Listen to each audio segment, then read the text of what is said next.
everyone.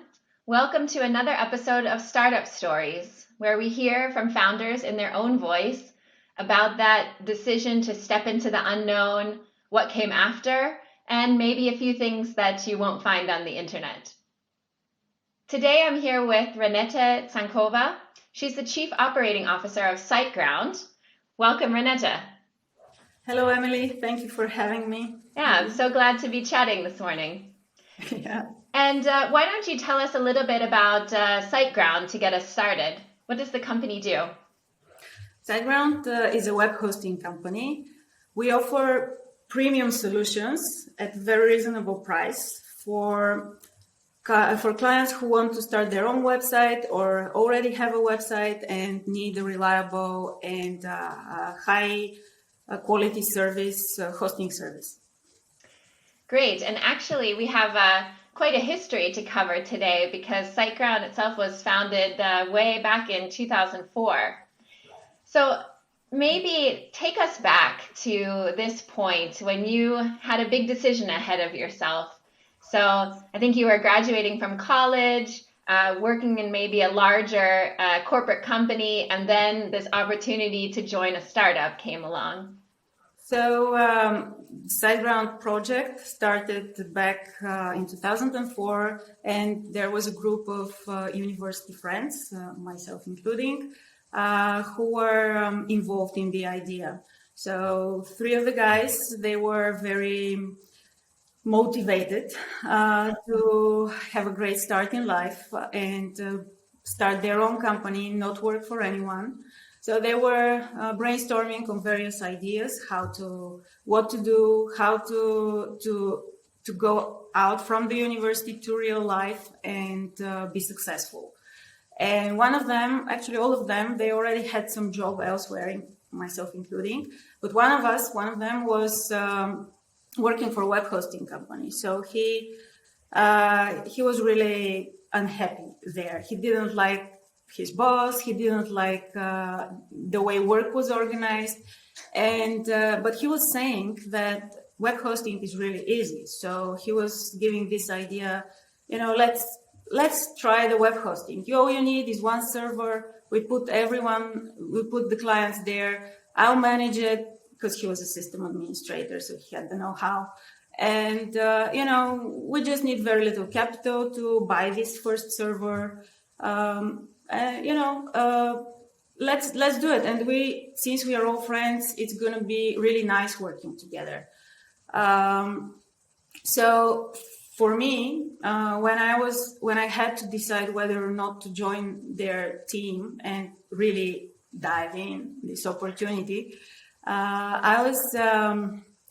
initially, my first thought was, I don't want to work with friends. I think it's bad for friendships because when you start mixing personal with professional, money with other, with friendships, it usually doesn't end up well. But just like this guy with the server, I also had another job, and I also wasn't happy with my employer. And I was also thinking, what the hell, it's going to be, why not? It couldn't be worse than that, So maybe it's worth giving it a try. Maybe, maybe if this idea is successful, it's going to give us the freedom and the independence that we were all looking for. So at the beginning, it was about how to do this start, who's gonna put the money on the table, how are we gonna be able to receive salaries, who's gonna pay us the salaries, because we all, I was still living with my parents, and actually most of us were still living with our parents, but it was you don't want to keep doing that. You want to get out, and you need a salary to pay your rent and stuff.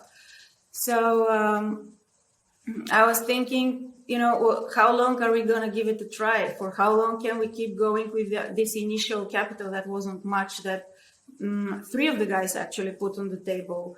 The rest of us, we just worked, we just joined with our know-how and, our risk-taking. So they were, at some point, I remember it was like several months since we started, and we didn't have a client yet. So, one of the original founders, these three guys, he would say, I can't keep paying anything to anyone for a while before the clients start coming in, because we no longer have the capital. It's used. There's nothing. And if next month we don't start seeing clients, we just have to close. But very soon after he said that, we got the first client. And after the first client, you get the second client. And it just started rolling. Maybe it was luck. Maybe it was just it had built up already. The things that we had done so far, they started paying off. But there was this moment with, can we keep going since we don't have the money to keep going? And I think in 2004, it was really hard to find funding. It was much harder than now to get funding, especially for fellows like us who we are based in Bulgaria. And Bulgaria, it's like a totally different economy, totally different startup environment. Actually, startups are not encouraged. Business was not encouraged at the time, because until 89 we were a communist country, and then we had this long transitional period, which some of us joke that it's not over yet, even now, 40 years later and more. So the environment was quite hostile for doing business if you don't have the capital to do it yourself. But if you ask me what was important at the time, it was important to stay, to be persistent.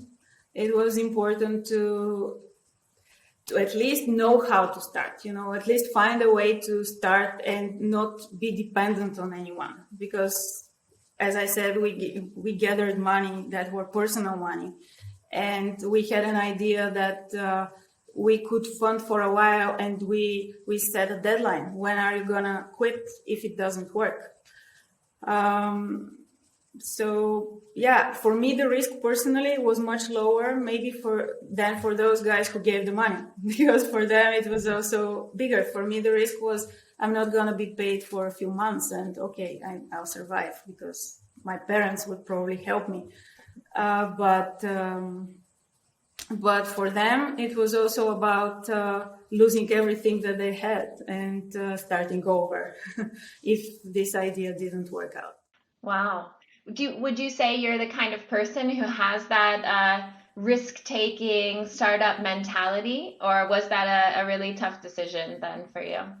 No, for me it was a tough decision. I'm more of an employee kind of a person, but I can recognize when somebody has a great idea and when they are able to succeed. So that's what actually helped me make my own decision for joining Siteground at the time. Because the founder, so to say, the person with the idea, and the two other guys, they were three together who were, talking and trying to motivate us to join. They were really business savvy. They had this knack that was very obvious even at the time, back in 2004. And then they need great people to help execute, which obviously you have done, because fast forward to today and you're a chief operating officer. Maybe tell us a little bit about what that role entails. Yeah, well, my role over the years has changed a lot. I actually started as a marketing person. And, marketing person, it's you set up product stuff, you set up promotions, that kind of, you give ideas for how to sell more. But at some point with growth, it was obvious that I needed to take more tasks. All of us actually started to doing more and more things that are not within our direct scope of responsibilities. So, for example, I started supervising the customer care department. Then at some point of time, I was even looking after the accounting and finance. So my role was evolving a lot, and naturally, at some point I realized, actually somebody told me at the conference when they asked me, what do you do? And I was like, well, I do this, and I do marketing, and I do HR, and I also supervise the customer service, and I'm responsible for actually making things happen across departments. And this guy's like, this is like chief operating officer for me. Yeah, okay, this is my title from now on. So I thought it's probably what best describes my role in the company. That's great. So you actually crafted that for yourself then. Yeah, you can say so. Yeah. Super. Well, you make things happen. I mean, normally in startups, it's at the beginning phase that people wear all the hats at once. How during the growth phase did it evolve that you had so many responsibilities?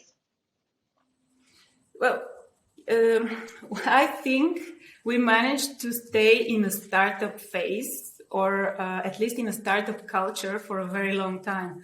Probably, if you ask me when the change happened, I would say 5 years ago, that we actually started to feel like a corporation or a more mature company than as a startup. Because until then, the way we were taking decisions, the way we were working, even at the operational level, was very agile.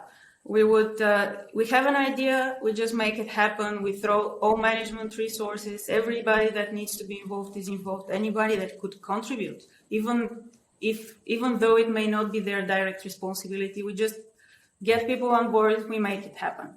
But obviously with 500 people on board, it was getting harder and harder to be that agile.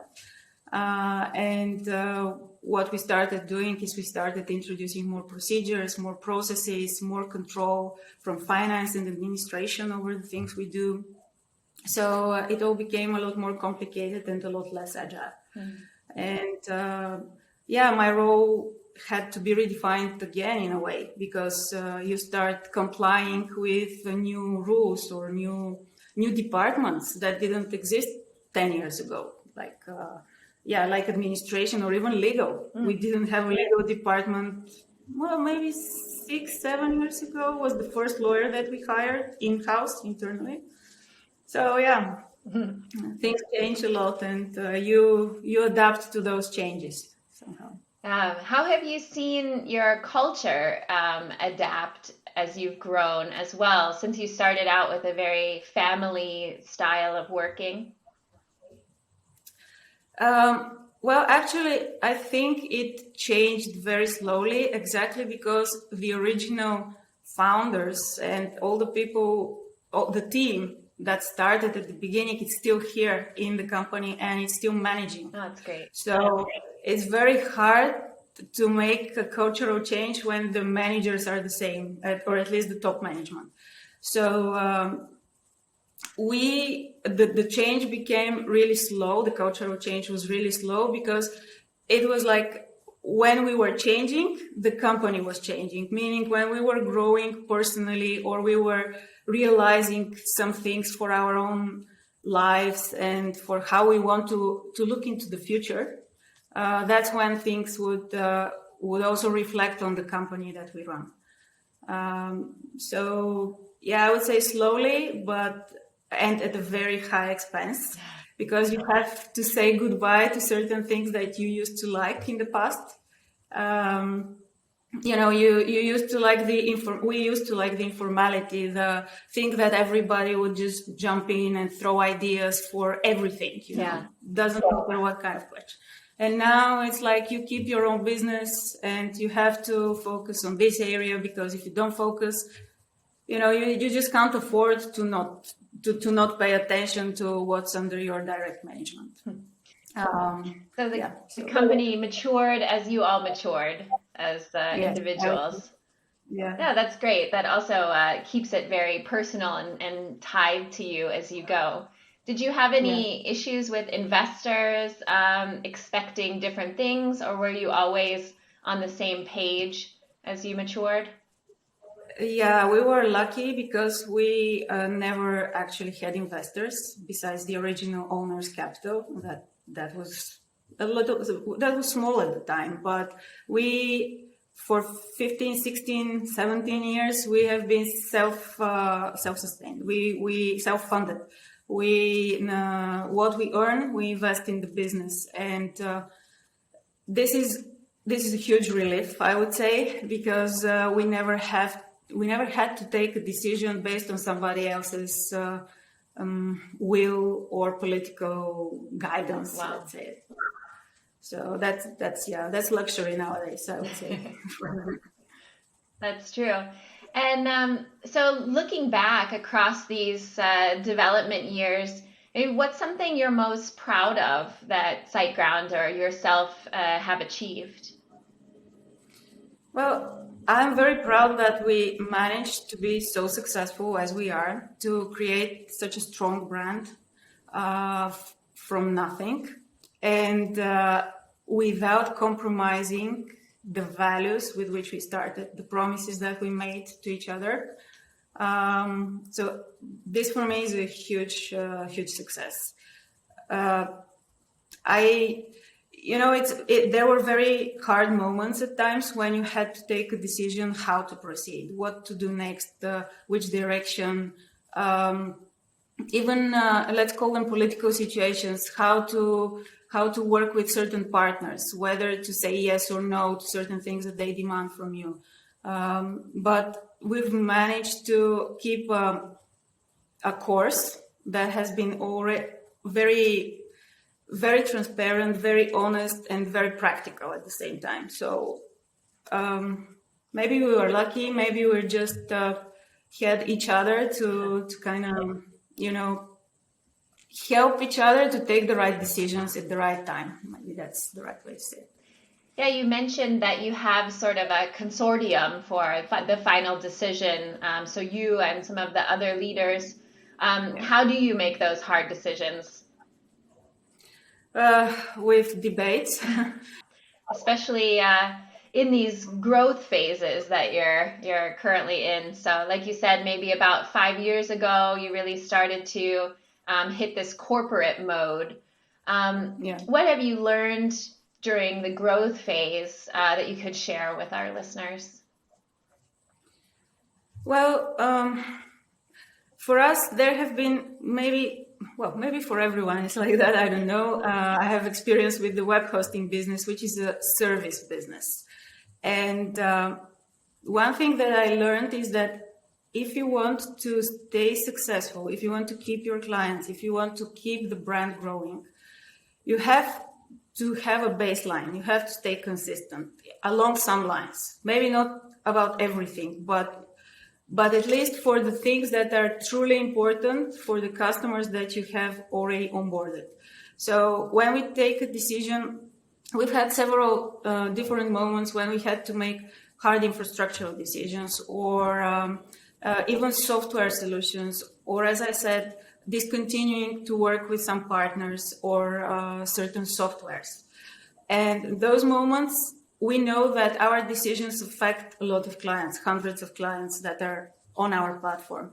So the first question that we always ask ourselves are how many clients are going to be affected, and is there anything we can do to make it easier for them, or to just does it really make sense to do this given that amount of clients will be negatively affected? And usually the goal is to not let anyone be badly affected. So even for those that our decisions are going to be, let's say, damaging in some way, meaning they need to make changes in the way they work if they want to continue working with us, we still try to find a workaround. Sometimes it's temporary, sometimes it's a workaround that we have kept for years, and it becomes like a legacy that you have to eventually say, oh yeah, enough is enough, 5 years is enough, or 10 years is enough, because we literally had a case like this year. We had a very old product that maybe 10 clients were already using, but we were still maintaining just because, it happened so long ago. Yeah, well, and technology has changed so much in the past time. So how did you help customers adapt to those changes that you made behind the scenes? Yeah, so technology is a very important aspect of our service in two ways. One of them is we we're always very proactive in adopting new technologies.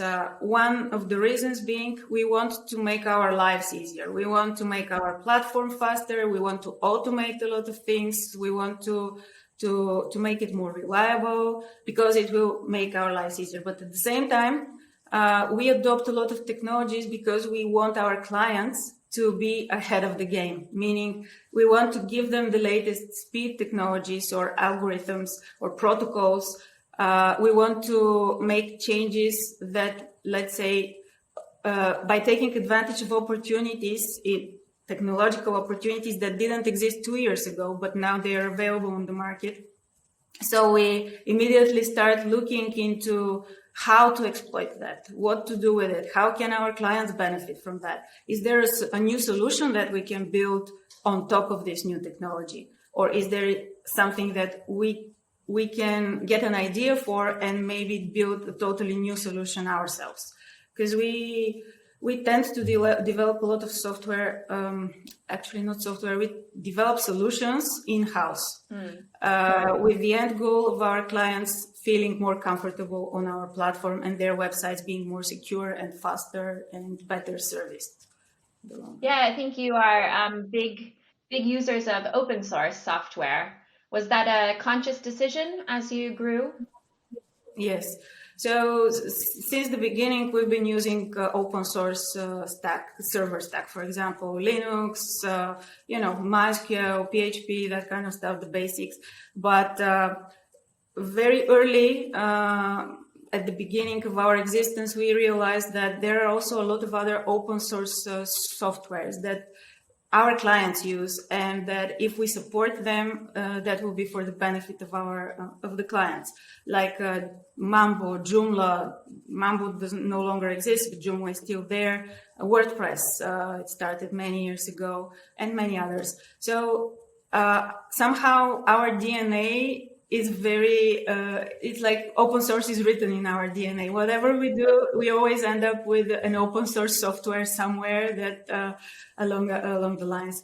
And we also believe a lot in giving back, because open source software, for those of the viewers who don't know what it is, it's open source code that you can get, you can use, you can modify, and you can do whatever you want with it.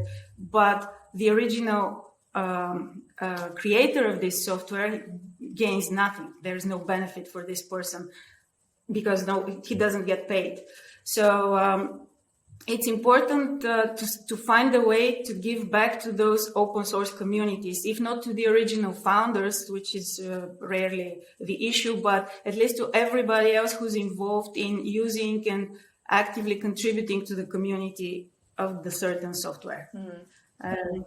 Like WordPress, for example, is a great example because many people are now using it. Yeah, you're building off the shoulders of giants. I think that's probably one reason that we at Google and Siteground, that we come together so well, is this open source philosophy. Yeah.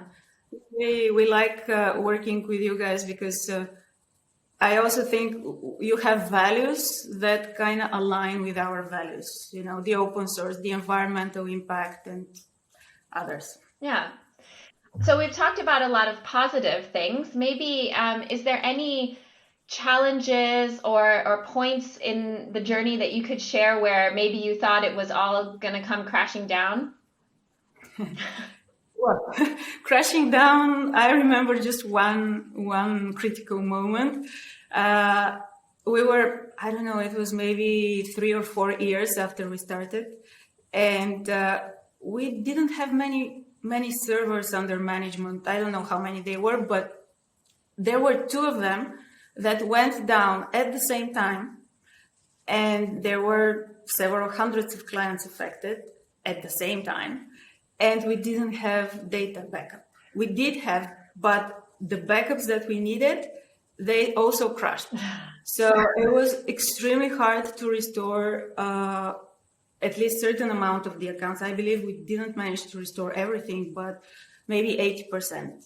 Still, there was a huge loss and lots of damages, data loss. So at this time, that was really like a turning point, because we realized how quickly we can lose everything. 2 servers out of I don't know, 10, 15. I don't even remember how much they were at the time, but how many. But it was still a lot. And all these clients complaining at the same time, asking for compensations and, just hating you publicly in the internet. This is like a huge reputation damage. So it was a good and bad thing. We went through this, but we obviously made changes. So we redesigned our data backup policy, data recovery policies. We even, we set ground for certain new security policies as well, just to make sure that our reliability and data safety is intact, as much as it could be with all the technology that you have at your disposal and know-how that we could throw in.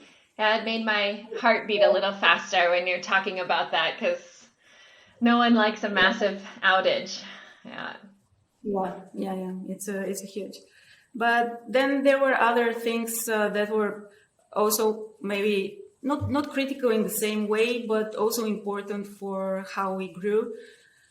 One of the things were originally we are all the original team. We were Bulgarians. We are Bulgarians, most of us, still are. So in the beginning, it was really hard to sell to North American market, to the UK market, to anyone outside. And we were thinking, how can we be competitive with brands that were huge at the time and were local for the American market, at least. So that was also a moment when we were thinking, okay, is there anything that we need to do? Do we have to kind of change ourselves somehow? But we quickly realized that, maybe our growth will be slower because we are not from North America, or we're just foreigners somehow. But if you keep offering something that's valuable to the users, and you're consistent and you just do your job well, people will trust you at some point. Maybe it will take longer for the mass market to trust you, but eventually they will. So that's maybe the second turning point for us. It was a mind shift moment in a way. Well, it sounds then like you were able to create more sustainable growth as well. It kind of helped us realize this, that we keep this baseline and we are good. It won't be like, we've never actually, when you have investors, you usually look for a rapid growth. You want spikes in your customer base. But for us, it wasn't about that. It was about, we want growth, but we want to be able to handle those spikes. We want to be able to deliver and keep the service level intact. And actually last year, that's the third moment that I wanted to tell you about. Last year was more visible than previous years, but we've had moments in the past when similar things happened, when client base was growing so much that the customer service cannot catch up with it. So you constantly onboard new people, but it takes time for those new people to be trained properly, to be adequate, to adequately resolve the client's problems, at least. Last year was a highlight because the COVID-19 pandemic was like crazy for all the hosting companies that I know and that I've talked to. So we all saw this spike in clients, and those clients that were already hosted with us, they would start asking for more attention because they would stay at home, they don't go to work, they have more free time, and you have to service them. And that's probably the first time that we saw a wait time of 2 hours for a chat. That's like, for us is no. Chats are instant. You pick up instantly. Phones are like also instant. Tickets are 15 minutes, 30 minutes, depends on the issue. But a chat waiting for 2 hours is like unacceptable. So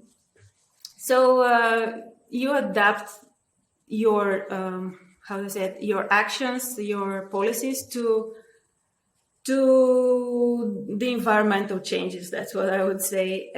But you still have to remember what's important for you. If service quality is more important than everything else, then your strategy will correspond to this. You will make changes in a way that you keep this going, and other things, maybe dump other things. Yeah, you kept true to your core, and in the end, that's probably the right decision going forward. As an American, I think we always are kind of trained that, yeah, you grow no matter what. So it's nice to hear that sometimes you don't have to. You take stock and pause. Yeah, I believe in that a lot. You can't grow nonstop, right? Yeah. I mean, you always have a plateau, or even sometimes you go down and then you go up. Yeah, and that can be very healthy too. So what does the future look for Siteground or for yourself? Tell us a little bit about what's coming. Well, I can't promise something huge, because for us, everything is, we're still developing or working at a very high pace. So this year alone, and in the past 2 years, okay, we launched a lot of service improvements. To some extent, working with Google Cloud on Google Cloud has helped us a lot, because it took a lot of maintenance burden, and our DevOps resources were we could afford to focus them on software solutions or things that our clients could directly benefit from, instead of managing our servers and downtime, or taking care of any threats on the servers that now Google Cloud is handling for us to some extent. So what I can promise is that we will keep developing at the same pace. We will keep offering new services for our clients that are giving them more control, more flexibility, more power for their websites, and more reliability, of course. Great. Well, maybe you can tell us now a few tidbits that we might not find on the internet, either about you or Siteground, the founding. Well, I have learned that you can find anything on the internet if you know how to hack it. I know this from experience, but no. Again, when we were starting, we kind of made this pact that whatever we do, we're not going to be ashamed of it. It's going to be always things that we can say publicly, and we're going to be transparent about everything that we do. Now, what I think, you may not be able to find every little detail, or a lot of things that maybe we should be proud about, but we're in a bit modest and don't talk about it so much. So I would say that kind of stuff. Modesty has been our biggest enemy. Yeah. And because of that, you may not be able to find everything cool or nice that we do out there. But besides that, what kind of car I'm driving or that kind of stuff, maybe you won't be able to see it on the internet, because I don't put it on my Facebook profile or anywhere. But these are small things, not really important. Well, you've had a amazing run. So hopefully you agree that the decision you made at this point in 2004 was the right one. And what a historic trip the company has been on. Yeah, I agree with you. It has been a real run, like not a marathon. It has been a sprint for many years. So yeah, I've never been. So it has been exciting, and I loved every minute of it. So that's so great to hear. Well, it was really nice to chat with you today, Reneta, and I wish you all the best, and excited to see what Siteground continues to do, and this seed of a company, maybe at the 20-year mark, coming fairly soon. Oh yeah, I would love to do another follow-up in 20 years. That would be lovely. That would be great. Well, thank you so much for joining. And looking forward to maybe sometime meeting in person and continuing our chat.